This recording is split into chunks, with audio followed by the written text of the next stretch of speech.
版上线啦！跟全世界分享台湾最棒的节目，快订阅，每天爱你多更多哟！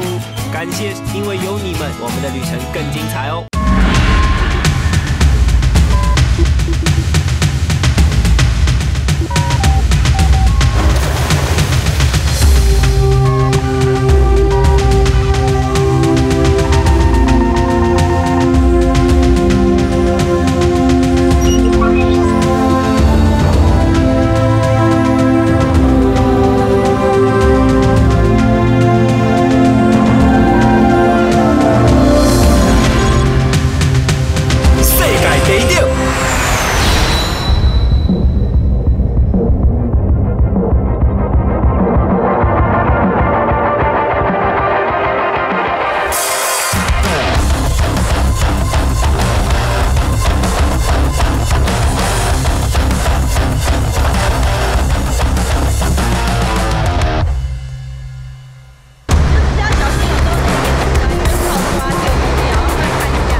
随时都可以看得到。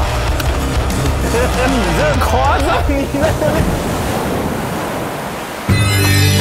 最近爆红的秘境屋檐角，也许有些人对这个名字有点陌生，但它的另一个称号中央山脉起点，应该就有不少人听过了吧？而说到中央山脉，是台湾5大山脉之一。北方起点就是在南方澳与东澳之间的屋檐角，而南端则是在屏东的鹅銮鼻，有台湾屋脊之称。想要征服这座护国神山的起点，可不是嘴巴说说就行。明天的征途当然得靠小刚我在登山界的美女好友帮忙。今天咱们就先到宜兰暖暖身，熟悉熟悉地势环境先。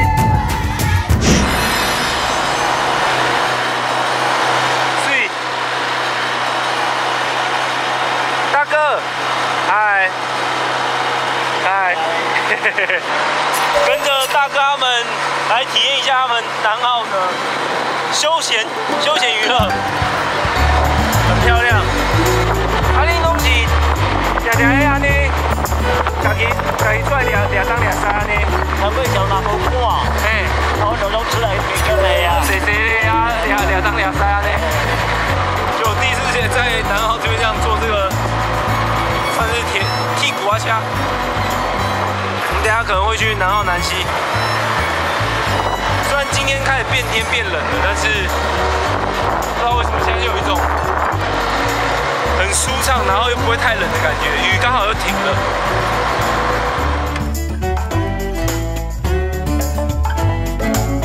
初秋凉爽的气温，搭乘沙滩车奔驰在乡间小路上，欣赏沉浸在薄雾里的中央山脉，让人看到南澳截然不同的风光。不过听大哥们说，秋天来南澳有很多在地好料，千万不能错过，而且只有内行人才知道哦。大哥公杯下去寻宝。嘿嘿。这个有一个水池啦，蛮大的。我刚才以为只有刚刚一窟尔，这嘛这边地下水，地下水哦。嘿嘿嘿，哦，出泉的啦。那来时就是讲，阮就是讲，爱厝边，阮就是爱掠鱼仔的无吼。这边嘛有鱼仔会使掠。阮拢用坑，掠钢锅，拢是讲掠钢锅。你倒，你传我去。好安尼啊，嘿。哦，瞬间就这么深啊！这边瞬间，这边有一个斜坡，刚好一个窝，刚好一个，这个特别啊！哦，又上来了，等我，有有一条小鱼，刷竿，我这个刷，刷竿嘛，这竿面食，会使食好食，哎呦，甜哦，关好吃。哎呦，有喂，好多哦！这看起来超像海里面的虾哎，溪虾，这是溪虾，竟然抓得到这么大的虾！哦，这什么？超大哎！过山虾。这就是过山虾，然后大只很多。好，太夸张。对啊，有点不成比例哦。对啊。在地人就是不一样，明明看起来只是一处荒烟蔓草的小池塘，竟然捞出一堆我们听都没听过，却让大哥们竖起拇指赞不绝口的好料。不过据说这些都还只是配菜而已，真正的主角还在另一头。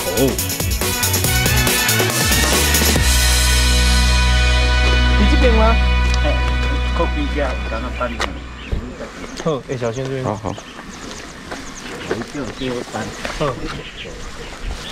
你对，你我要用蹲的，我用蹲的。对，不要正面下，你侧下。好，知道。可以。好，走。OK。这边就出海嘛。边会往就是跟海边啊。有看到陷阱，有没有？对不？蟹龙。为这边入去嘛，对不？是很贵。好，会使很贵吼。一张我来。看干母，有哎，真的有哎。这边还有一个，这嘛是当坑的。毛乌，这嘛有，蛮多的哎，其实比我想象多哎。这块会补的哦，这块会较大呢。人家说秋天就是要吃螃蟹，没想到在南澳南溪秋天一样盛产日本绒螯蟹。虽说跟现在相当流行的中华绒螯蟹 （A.K.A. 大闸蟹）属于不同品种，不过听大哥说，南澳的日本绒螯蟹不管是品质、规格与价钱，都能和大闸蟹一较高下哦。先收第一笼哈，刷干，那嘴巴很像碾科的，但它没有那个须角跟那个角，小只的。你捌吃过呢？这算是过山虾，它是蓝蓝的，然后身体的颜色蛮深的。这个说实话，我之前没听过，但我听说他们有人讲说这个是。淡水的斑节虾，这么好吃啊，这么厉害！它爬山很厉害的，哪一个？水很强，它有办法上去。哦，所以它叫过山虾，就是因为这样子。对。很有活力。哦，这样爬，你看，这样抓给你看，你看，对吗？有没有？应该不会爬。很少看到虾这样爬哦。最大的在这边啊，没有夸掉不？这只是公的。你看他手，他指甲是木的，但他这个一定会爬出来哦。不行，就我一打开它就爬出来了。好，我知，好爽啊！好家，不，怎么办？不，这样子至少它会滑，有没有？等一下，没，新大队。大哥这么轻松就？喂，怎么这么轻松抓起来？这只是公的啦，一只公一只母。嘿，这个公的。这是公的，一公一母，拿起来也比较重一点点啦，稍微。但颜色上是看，其实基本上差不多的。公的有一只比较大只。是不是啊？跟着在地人就对了。溪流池塘里有些什么怪给溪，他们都一清二楚。而且大哥还要我们去出海口的沙滩找另一位朋友，据说那里有更好康的。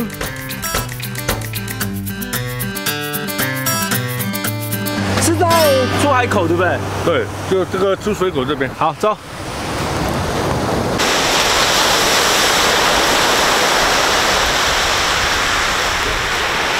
等不到，因为这边真的是东部吼，我刚才有一度以为我来到台东了。它就流出来在这个位置，这边算是淡海的交界口，有没有？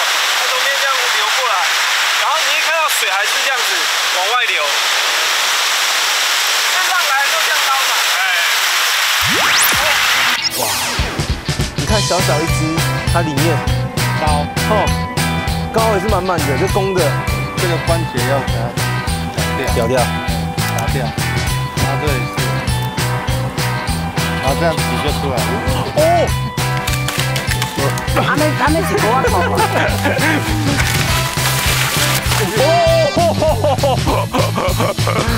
阿贝，我刚才有什么得罪的话，对不起。不会。英文版上线啦！跟全世界分享台湾最棒的节目，快订阅，每天爱你多更多哟！感谢，因为有你们，我们的旅程更精彩哦！世界第一等。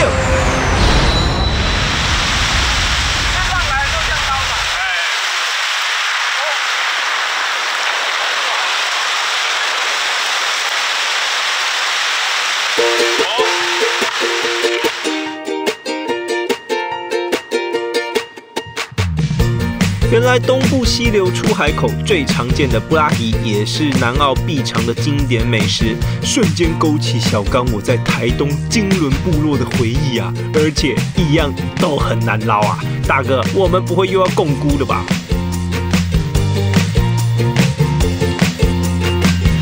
刚才捞起来都是一堆。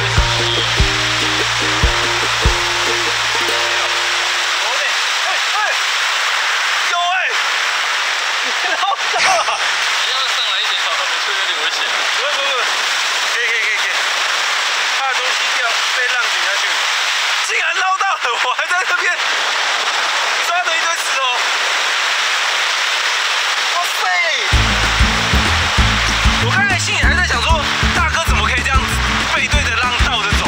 他就这样子哦，捞，然后就有了。哦，哇，很漂亮哎！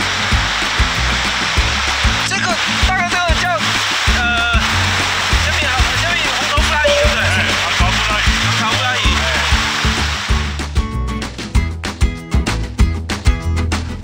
好啦，看看这海浪，我承认我真的没有勇气去到大哥捞鱼的位置啊。毕竟脚要怎么站，重心怎么摆，如何跟海浪对抗，都是我们不知道的美感。俗话说得好，有些事让专业的来，我们还是怀着感恩的心品尝就好。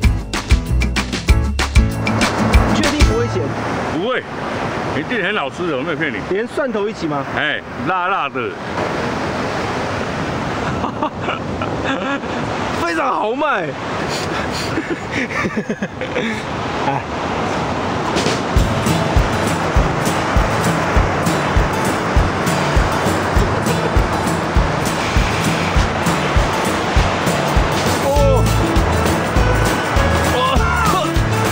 瓦萨比浓不够。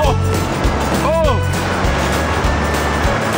不会咸，但瓦萨比很呛。那是日本的瓦萨比啊。但还蛮爽的，蛮爽的，冰冰的啊。对，然后它的那个布拉吉的味道很鲜甜的，鲜甜，你咬到后面吃得出它的那个甜味。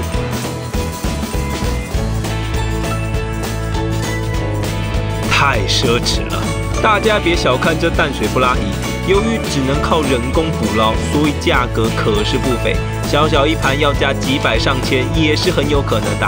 重点是有钱还不一定吃得到，多亏有在地大哥的带路，我们才有这样的口福。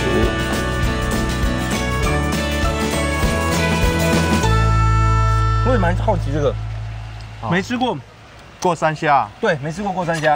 哦，那只肥。这一般就是盐酥。对。哎呦哇！你看这个。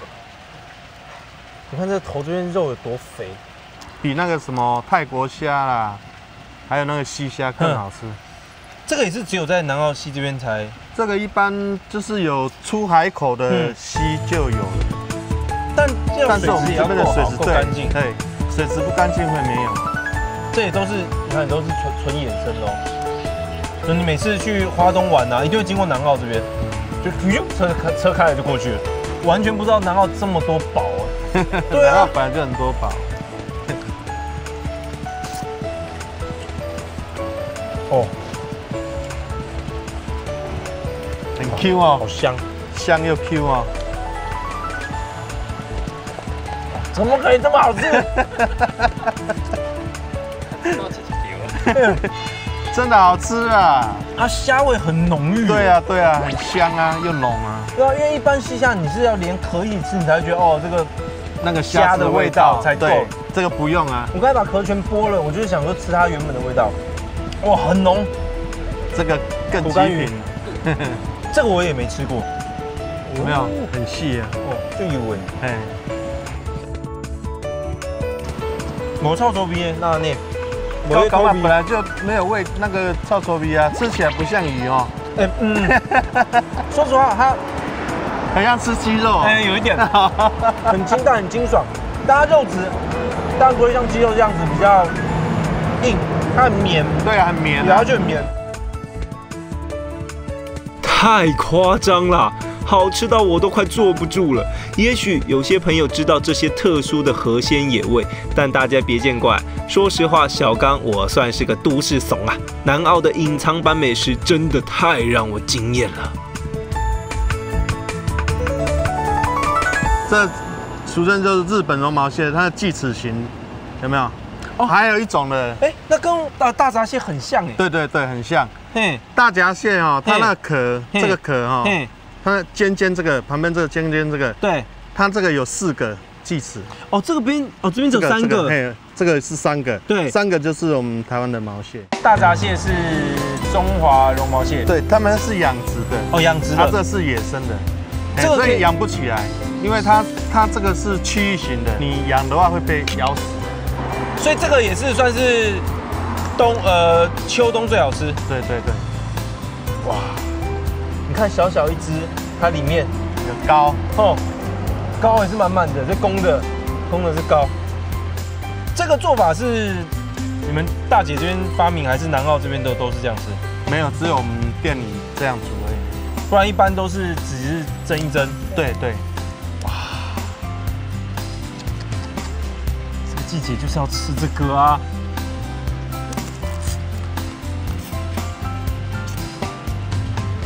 哦，鲜吗？不一样，对不对？哇，很甜呢。对呀，这甜味不输大闸蟹。大闸蟹算什么？真的假的，大哥？你这样呛虾？对啊，你这个吃一次的话，大闸蟹你就会不想吃了。这边的脚也可以吃啊？可以啊。这个关节要把它咬掉，拔掉，然后这里是。然后这样挤就出来了。哦，真的新鲜的才会可以这样子，因为一般你不新鲜，一挤它的肉就全糊掉。对啊，会糊掉。哦，很甜哦，真的很甜，真的很甜。野生的毛蟹吃起来果然刷新我的3观呐！蟹膏浓郁中带有清新的香气，蟹肉更是弹性十足。大哥自行研发的料理方式，不管是原味还是加味，都让毛蟹的甜度和香气更上一层楼。然而，南澳让人惊喜的还不止如此。你怎么看这个位置啊？做久了，大概你这个腿这样拔就出来了。出来了。拔一个拔的不是什么碎肉还是油脂，对，这翅膀，这是翅膀的骨头。没想到竟然在东澳这边会抢滩，太有趣了。按照他们2个先上，对，坐独木舟上去，会死掉，会死掉。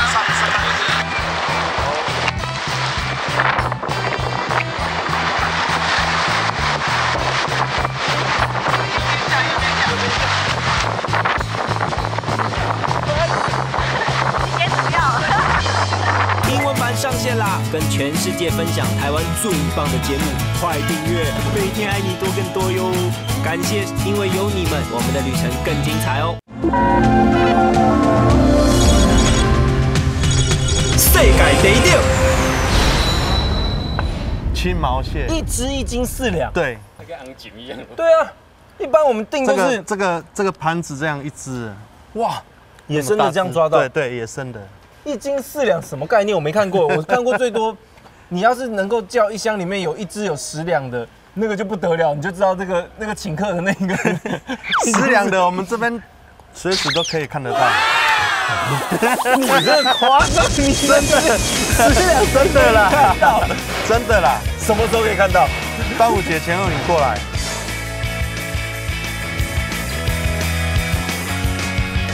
大哥，你这个大丈夫一言既出，驷马难追哦。我们还有录影存证，到时候就来南澳见证看看，1斤以上的春蟹如何随处可见。倒是听在地人说，宜兰有许多地方的饮食文化，其实跟所在地的水土环境、生活习惯有着绝对的关系。就像这一位，同样是来到宜兰不能错过的好味道。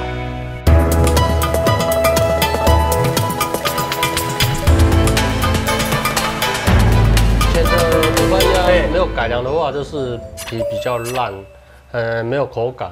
像它改良过，它比较有一点点嚼劲就对了。对，但是不会很 Q 啦，但是不会是刚好就我懂。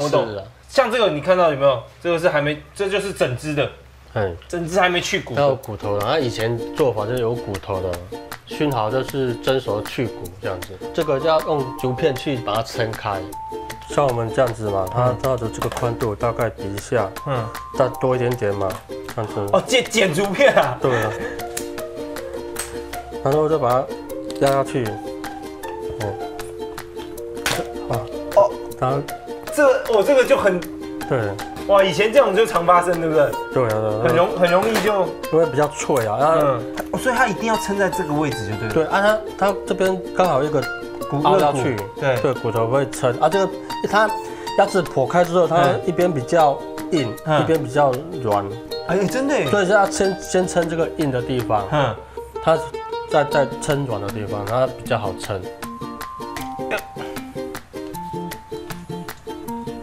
这边对，把它插到肉里面，对，这样就撑住了。这样就整个撑开。对，改良式就快很多了。这是头嘛，上面把它贴上去，这样压。直接压进去就好了。直接拉，把它压到进去好了。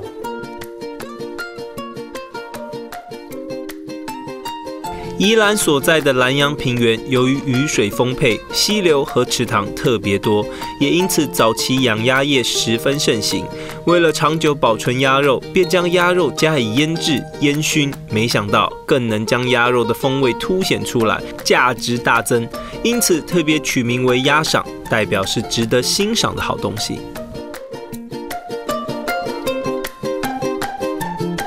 下面还会再挂吗？等一下。下面没有了，等一下放木炭，下面再挂它，离木炭太低，油滴比较快，它会比较危险，它也烤得太熟了。加好木炭，它炭烤的话要2-3个小时。我们看这个已经烤半个小时。小心哦，小心会烫哦。烟很大。已经开始有上色了。然后再稍微干一点，滴油。另外一个是比较久，1个小时左右。颜色更。刚才是只有下面嘛，对，比较黄的。现在连上面颜色都很漂亮，紧实度会非常的明显。然后你可以看到这边的光滑度有没有？这个亮泽感。听老板说，光是第一次的炭烤就需要3到4个小时的时间，而趁着这个空档，我们也不能闲着，还得赶紧开车到另一处农地，准备制作鸭赏最重要的秘密武器。甘蔗杯啊，阿伯，甘蔗杯啊，你好，要采收啊，要采收甘蔗。好啊，你看者，这拢会使做啊，是？拢会使做啊，这种偌久啊？这1年啊，1年啊，1年才做收一届，迄边对面嘛有啊。就豆豆做，豆豆做，就这后壁遐就哪厝。敢袂使？错，好，别跟我走了。哎呀，来啊，你去厝内无紧。我无要吵你啦。甘蔗，后壁甘蔗。好。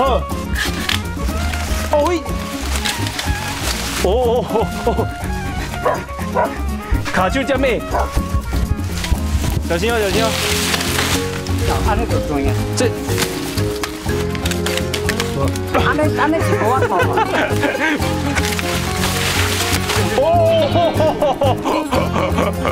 阿伯，我刚才有什么得罪的话，对不起。不会。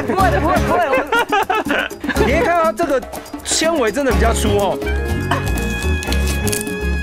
纤维比较粗，真的很粗，比较硬，比较粗，比较硬。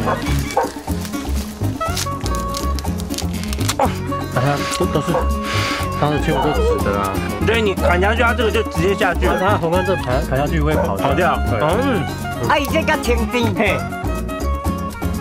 为了维持鸭赏的品质，连熏烤用的白甘蔗，老板都请甘蔗伯专人栽种，并挑选其中品质最好的白甘蔗来做熏烤使用，其他则可以榨成甘蔗汁饮用。只是才踏入甘蔗田，大家一致惊呼：这片甘蔗田也整理得太美了吧！仿佛一条条排列整齐的甘蔗隧道，随便哪个角度摆几个 pose 取景，就是一张漂亮的完美照啊！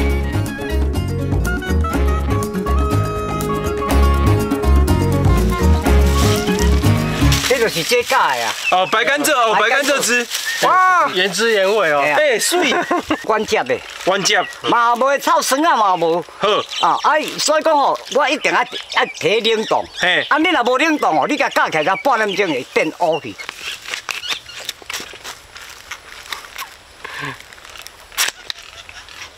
哇，很好喝，不会太不会腻，不会腻，不会太甜。嘿。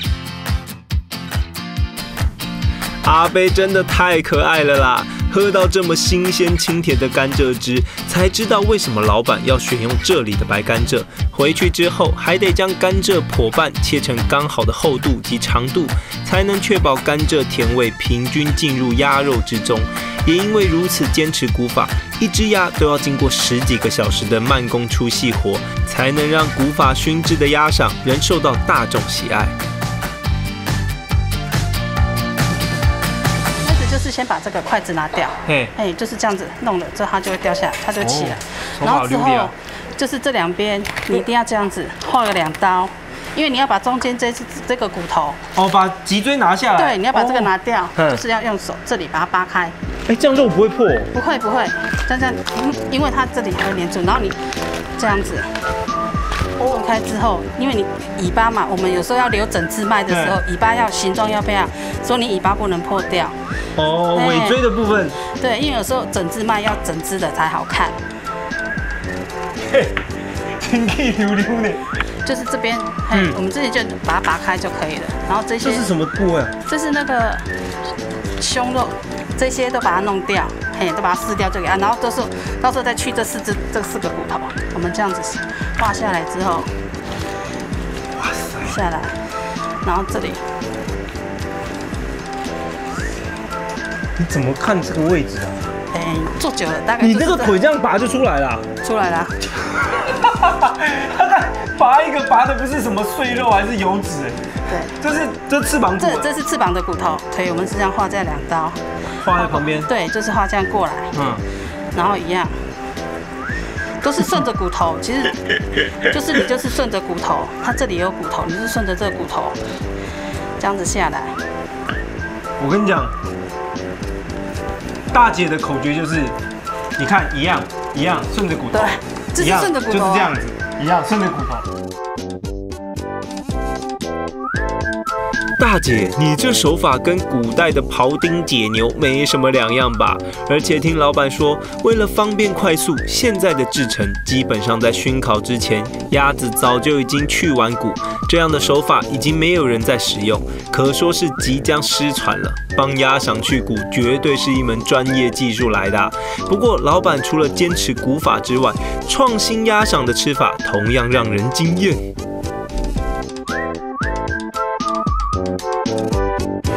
好香哦，烟熏味超香。对，那个跟鸭肠吃起来是完全不一样。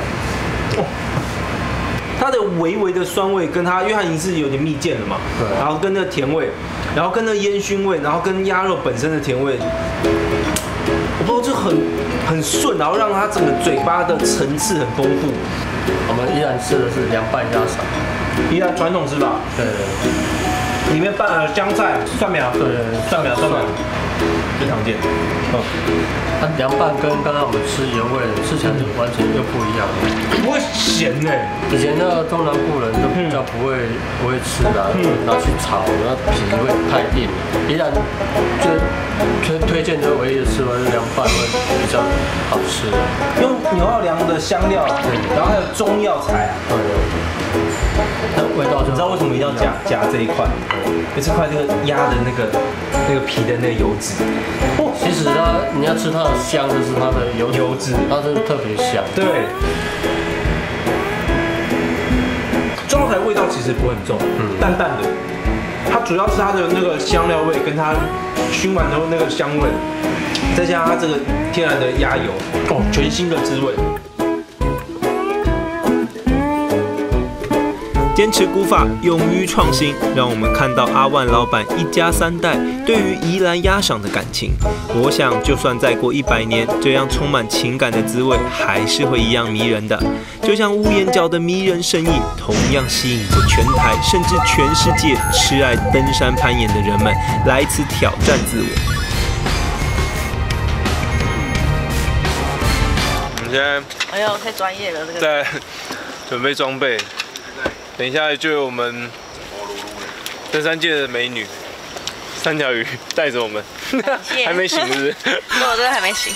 我们的3条鱼不得了，就是登上了那个圣母峰，对，世界最高峰。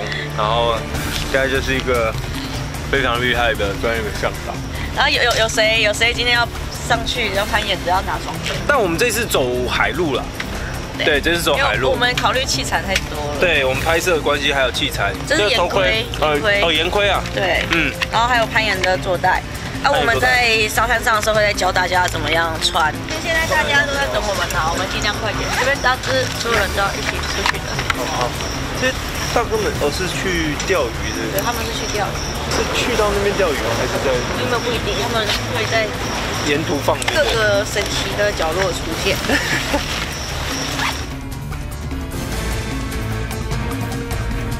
没错，说到咱们3条鱼的来头可不小啊！它不但是台湾首位登上世界第4、第5、第8高峰的女性，更是全台唯2登上世界最高珠穆朗玛峰的女性。虽然说杀鸡焉用牛刀，但有她在，相信大家也比较安心。倒是一大早的粉鸟林渔港也太热闹了吧！跟着早起基调的大哥们，我们踏上征服中央山脉起点的旅程了。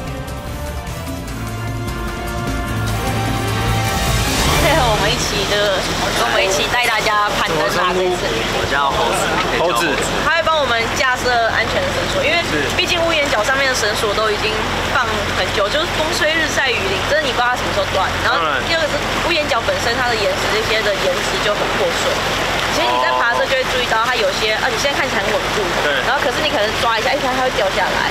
那有些石头，就我们去很多次嘛，所以我们会知道说，原本这个石头看起来很稳固，绑了很多绳子，就后来整块石头不见了，掉下去了。对啊，所以我们基本上每次去，我们都会自己带绳子。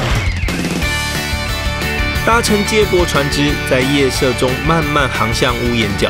航程中，看着钓鱼的大哥们一个个跳上属于自己的小小礁石。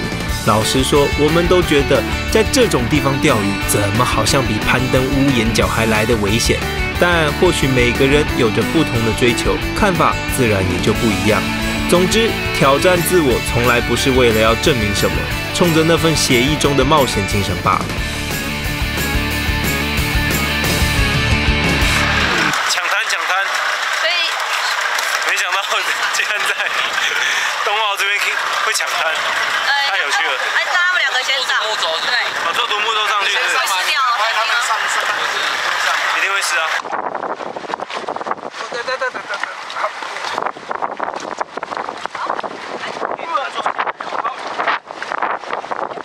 好，我们刚才从大船换到现在独木舟。今天这样浪算大吗？开始要变大，开始要变大，所以等一下会更大，对不对？对。10点没有测就测不了。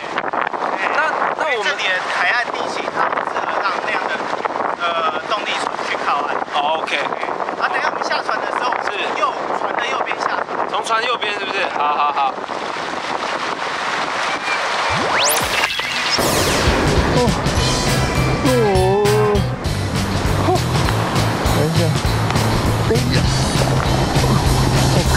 果然会晃哎！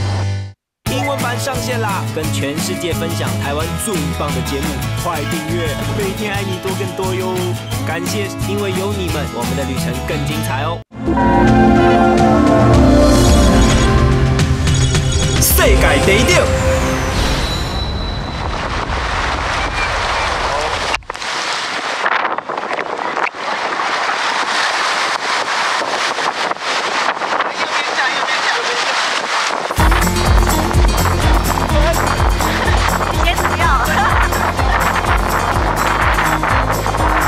所以他刚才讲时间一定要测，因为现在退潮的情况下，其实水都让有些都可以打到这个路段。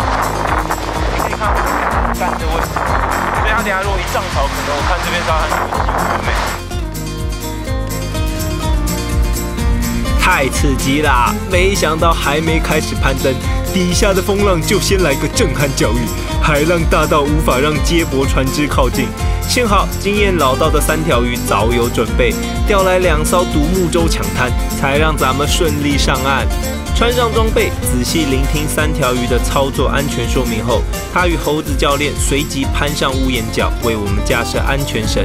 看看这身手 ，Pro 级的就是不一样。不过他们也再次强调，若不是有多次攀登的经验，千万不要轻易进行没有安全确保的攀岩活动。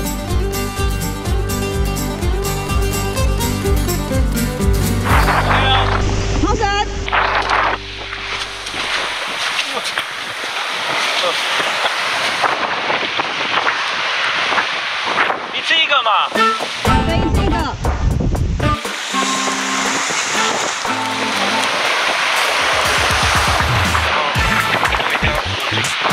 一定要锁紧哦。好的。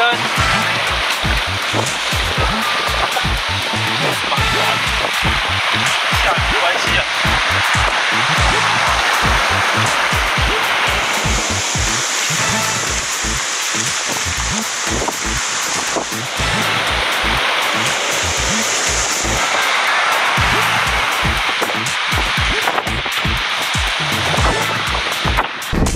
还好，它又有凸起来的一块一块的，还蛮好踩的。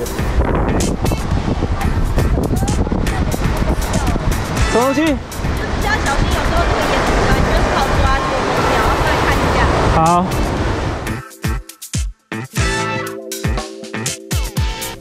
还好有强力伙伴三条鱼和猴子的帮忙，让大家的心理素质提升不少。虽然一开始攀爬的地势就相当陡峭破碎，但倒也还不算太艰难。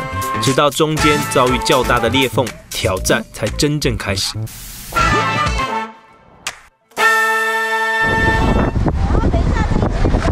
啊，左脚吗？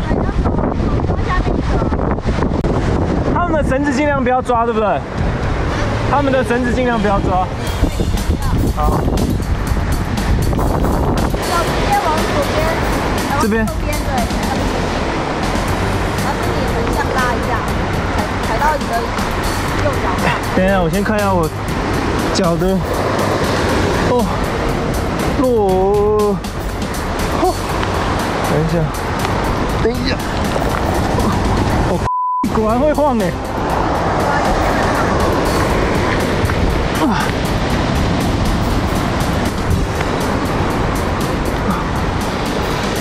上来这边有一小段，反而就比较不知道踩哪里。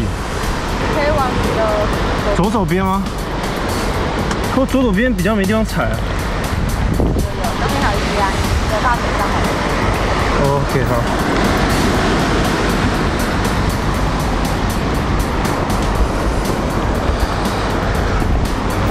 真的假的？你确定这个平常没在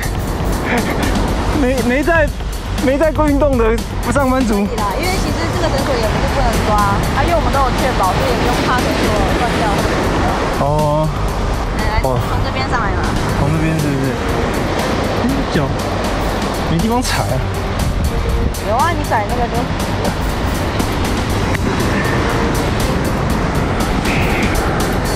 好，你等下先。嗨。Hello，耶。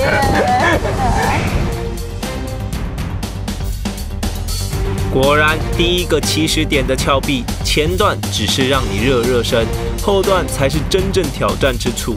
除了得小心翼翼测试着力点的稳固性之外，海面上波涛汹涌的海浪和耳边不断呼啸的强风，更不断提醒自己要小心再小心。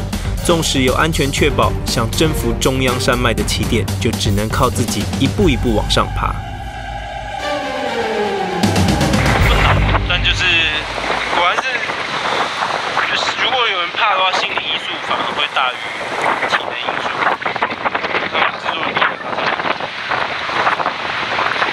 你也可以的，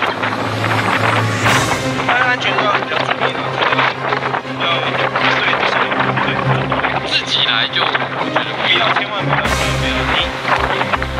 你没有经验的人不应该自己来，有经验的人其实也应该结伴。对，千万不要小看这个大山，不要过神大山，辛苦历练。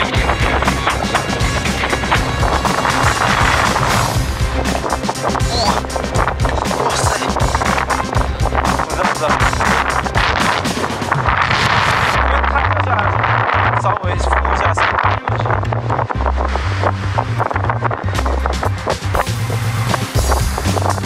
这个整片石块、石板是可以活的。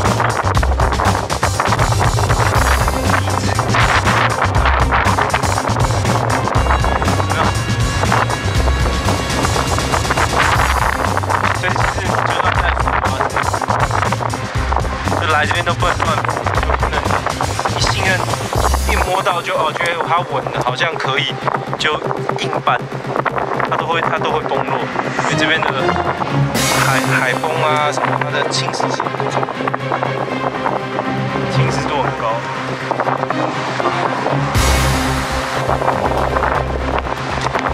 等我下去再下来，它就是那个石头会滑。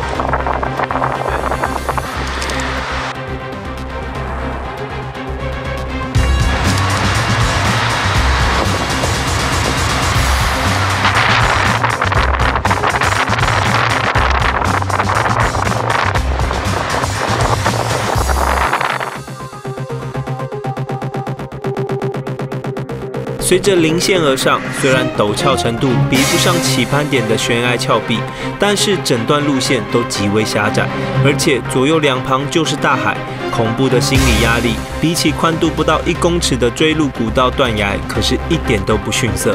但能从高处欣赏美丽的海岸线，让人顿时心胸开阔。虽然攀上屋檐角的部分路段有架绳索，但因为严厉会磨绳，再加上海边气候对绳子容易造成损害，更不知道绳子确切的架设时间，所以还是要以自己现场架设的安全绳为主。毕竟户外活动不怕1万，只怕万一。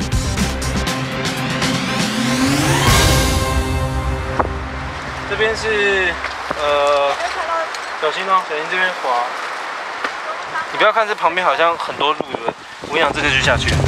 世界第6。英文版上线啦！跟全世界分享台湾最棒的节目，快订阅，每天爱你多更多哟！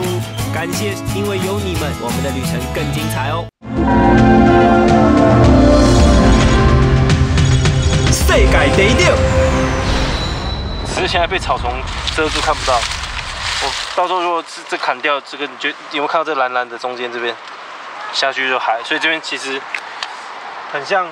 就是像前面这样子山坡而已，只是我们现在旁边有草，所以可以比较宽，可以小心走，不要滑倒。哦，这边视野好好哦，对，开阔。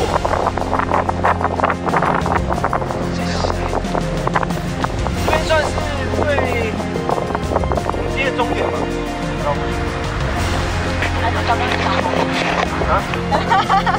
你说那边吗？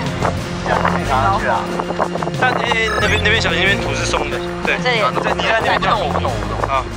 其实有些攀岩的，就专门玩户外的，也会爬，但这边就真的建议新手去，一定要是你整个队伍就是互相彼此都是有经验的，你才可以就是互相帮忙确保，这样子会比较好。对，千万不要出来就是凭着一股肾上腺素你就去啊，千万不要这样，千万不要这样，就是出来就是开开心心的出门，平平安安的回家最重要。但很开心的，今天就是终于第一次我们跟着3条鱼还有 Monkey 来到这个屋檐角中央山脉起点，中央山脉起点，很酷哎，对，非常酷。对啊，你想想看，中央山脉这么高耸的护国神山，结果我们在它的最起点，然后它其实最起点。我一开始在爬的时候，前面我就觉得它虽然是最起点，但我觉得它已经气势磅礴，对，架势十足了。就是它的路线啊，都不是觉得哦起点好像随便走，哦这是起点了，你没有感觉，你上来你会很有感。中央山脉屋檐角挑战成功，耶耶耶！虽然屋檐角只有海拔70几公尺的高度，比不上动辄上千公尺的名山百岳，不过亲自走这一遭，双手双脚感受过它特殊的地质形态，以及拔地而起、耸立在太平洋上的磅礴气势，我不得不说，屋檐角绝对不负它中央山脉起点的威名。